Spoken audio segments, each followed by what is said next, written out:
ಚಿಂದಿ ಉಡಾಯಿಸೋ ಖಾರ ಬಣ್ಣ ರುಚಿಯನ್ನು ನೀಡುತ್ತದೆ. ಮೆಣಸಿನ ಪುಡಿ ಚಿಂದಿ ಉಡಾಯಿಸೋ ಖಾರ ಬಣ್ಣ ರುಚಿ. ದೇಶದ ಹಲವಾರು ಕಡೆಗಳಲ್ಲಿ ಬಾಂಬ್ ದಾಳಿ ಮಾಡೋದಕ್ಕೆ ಸಂಚು ಪ್ರಕರಣಕ್ಕೆ ಸಂಬಂಧಪಟ್ಟಂತೆ ಶಂಕಿತ ಉಗ್ರರಿಗೆ 7 ದಿನ ಪೊಲೀಸ್ ಕಸ್ಟಡಿಗೆ ಒಪ್ಪಿಸಲಾಗಿದೆ. ಉಗ್ರರಿಗೆ 7 ದಿನ ಪೊಲೀಸ್ ಕಸ್ಟಡಿಗೆ ನೀಡಿ ಕೋರ್ಟ್ ಆದೇಶ ಹೊರಡಿಸಿದೆ. ಹೈದರಾಬಾದ್ ದೇಶದ ಇತರ ಭಾಗಗಳಲ್ಲಿ ಬಾಂಬ್ ದಾಳಿ ಮಾಡೋದಕ್ಕೆ ಅಂತ ಸಂಚು ರೂಪಿಸಿದ್ರು. ಆಂಧ್ರ ಪ್ರದೇಶ, ತೆಲಂಗಾಣ ಪೊಲೀಸರು ಜಂಟಿಯಾಗಿ ಕಾರ್ಯಾಚರಣೆ ನಡೆಸಿ ಭಯೋತ್ಪಾದಕರನ್ನು ಬಂಧಿಸಿದ್ರು. ಹೈದರಾಬಾದ್ನ ವಾರಸಿಗುಡದ ಸೈಯದ್ ಸಮೀರ್ 28 ವರ್ಷ ವಯಸ್ಸು, ವಿಜಯನಗರದ ಸಿರಾಜ್ ಉರ್ ರೆಹಮಾನ್ 29 ವರ್ಷ ವಯಸ್ಸು ಇಬ್ಬರನ್ನ ಅರೆಸ್ಟ್ ಮಾಡಿದ್ರು. ಸದ್ಯ ವಿಶಾಖಪಟ್ಟಣದ ಕೇಂದ್ರ ಕಾರಾಗೃಹದಲ್ಲಿ ಶಂಕಿತ ಉಗ್ರರು ಇದ್ದಾರೆ.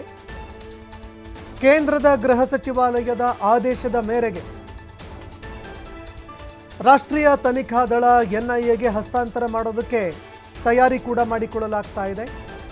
ಅಲ್ಲಿಯವರೆಗೆ ಪೊಲೀಸ್ ಕಸ್ಟಡಿಯಲ್ಲೇ ಶಂಕಿತ ಉಗ್ರರನ್ನ ವಿಚಾರಣೆ ಮಾಡಲಾಗ್ತಾ ಇದೆ. ಇನ್ನು ಹಲವಾರು ಕಡೆಗಳಲ್ಲಿ ಇವರು ಬಾಂಬ್ ದಾಳಿ ಮಾಡೋದಕ್ಕೆ ಪ್ರಯತ್ನ ಮಾಡ್ತಾ ಇದ್ರು, ತಯಾರಿ ಮಾಡ್ಕೊಳ್ತಾ ಇದ್ರು. ಹೀಗಾಗಿ ಒಂದು ಭಾರಿ ಅನಾಹುತವನ್ನು ತಪ್ಪಿಸುವಲ್ಲಿ ಅಧಿಕಾರಿಗಳು ಯಶಸ್ವಿಯಾಗಿದ್ದಾರೆ. ಇನ್ನು ಯಾವ ಕಾರಣಕ್ಕಾಗಿ ಇವರ ತಯಾರಿ ನಡೀತಾ ಇತ್ತು, ಬಾಂಬ್ ದಾಳಿಗೆ ಯಾವ ರೀತಿಯಾಗಿ ತಯಾರಿ ನಡೆಸ್ತಾ ಇದ್ರು, ಅಧಿಕಾರಿಗಳು ಒಂದು ಭಾರಿ ದುರಂತವನ್ನು ಹೇಗೆ ತಪ್ಪಿಸಿದ್ರು, ಇದನ್ನು ನೋಡ್ತಾ ಹೋಗೋದಾದರೆ ಹೈದರಾಬಾದ್ನಲ್ಲಿ ಸ್ಫೋಟಕ ಇಡುವ ಪ್ಲಾನ್ ಮಾಡಿಕೊಂಡಿದ್ರು ಶಂಕಿತರು. ಇಸ್ಲಾಮಿಕ್ ಸ್ಟೇಟ್ ಸಂಘಟನೆಯ ಹ್ಯಾಂಡ್ಲರ್ಗಳ ಜೊತೆಯಲ್ಲಿ ಇವರು ಸಂಪರ್ಕದಲ್ಲಿ ಇದ್ರು ಅಂತ ಗೊತ್ತಾಗ್ತಾ ಇದೆ. ಈ ಸ್ಫೋಟಕಗಳನ್ನು ಇಡೋದಕ್ಕೆ ಎಲ್ಲ ತಯಾರಿಗಳು ಏನೇನು ಬೇಕು ಆ ತಯಾರಿಗಳನ್ನು ಮಾಡ್ಕೊಳ್ತಾ ಇದ್ರು. ಅಮೋನಿಯಂ ಸಲ್ಫೇಟ್, ಅಲ್ಯೂಮಿನಿಯಂ ಪೌಡರ್ ಸೇರಿ ಬಾಂಬ್ ತಯಾರಿ ಮಾಡೋದಕ್ಕೆ ಬೇಕಾದಂತಹ ಅಗತ್ಯ ವಸ್ತುಗಳನ್ನು ಖರೀದಿ ಮಾಡ್ಕೊಳ್ತಾ ಇದ್ರು. ಆನ್ಲೈನ್ನಲ್ಲಿ ಬಾಂಬ್ ತಯಾರಿಕೆಗೆ ಬೇಕಾಗಿರುವಂತಹ ವಸ್ತುಗಳನ್ನು ಇವರು ಖರೀದಿ ಮಾಡ್ತಾ ಇದ್ರು. ಕಚ್ಚಾ ಬಾಂಬ್ ಪರೀಕ್ಷೆಗಾಗಿ ಒಂದು ಸ್ಥಳ ಕೂಡ ಆಯ್ಕೆ ಮಾಡಿದ್ರು.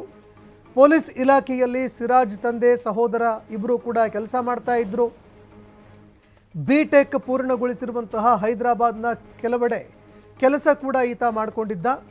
ಈ ಇಬ್ಬರು ಆರೋಪಿಗಳು ಕಚ್ಚಾ ಬಾಂಬ್ ತಯಾರಿಸಿ ಅದನ್ನು ಸ್ಫೋಟ ಮಾಡಿ ಪರೀಕ್ಷೆ ಮಾಡೋದಕ್ಕೆ ಅಂತ ತಯಾರಿ ಮಾಡಿಕೊಂಡಿದ್ರು. ಅದಕ್ಕಾಗಿ ಕೆಲವೆಡೆ ಜಾಗವನ್ನು ಕೂಡ ಗುರುತಿಸಿಕೊಂಡಿದ್ರು. ಅದೇ ರೀತಿಯಾಗಿ ಒಂದು ಬಾಂಬ್ ತಯಾರಿ ಮಾಡೋದಕ್ಕೆ ಬೇಕಾಗಿರುವಂತಹ ಕಚ್ಚಾ ವಸ್ತುಗಳು, ಅದಕ್ಕೆ ಬೇಕಾಗಿರುವಂತಹ ಇಕ್ವಿಪ್ಮೆಂಟ್ಸ್ಗಳು ಇದೆಲ್ಲವನ್ನೂ ಕೂಡ ಆನ್ಲೈನ್ ಮೂಲಕವಾಗಿ ತರಿಸಿಕೊಳ್ತಾ ಇದ್ರು ಅನ್ನೋ ಮಾಹಿತಿಗಳು ಲಭ್ಯವಾಗ್ತಾ ಇದೆ. ಯಾವಾಗ ಇದು ಪೊಲೀಸರ ಗಮನಕ್ಕೆ ಬಂತು, ಅಧಿಕಾರಿಗಳು ಈ ಶಂಕಿತ ಉಗ್ರರನ್ನು ಅರೆಸ್ಟ್ ಮಾಡಿದ್ದಾರೆ.